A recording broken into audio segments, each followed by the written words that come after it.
نقطعه بقى ونشرحه بالشكل ده.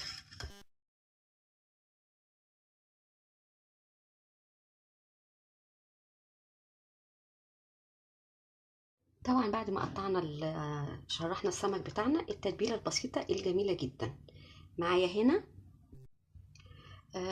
قرن فلفل حامي. لو مش عندك فلفل حامي اخضر حطي معلقه شطه بودر صغيره، لو مش عايزه الشطه الغيها خالص.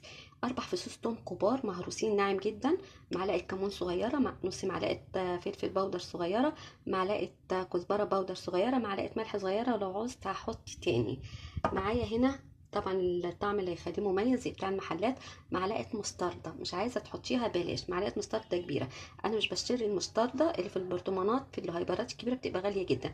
انا بجيبها سايبه من السرجه، الكيلو ب55 جنيه. ممكن تجيبي التوم وتحطيه في كيس في الفريزر، وقت ما تحبي تاخدي منه خدي منه معلقه او معلقتين حسب الوصفه اللي بتعمليها.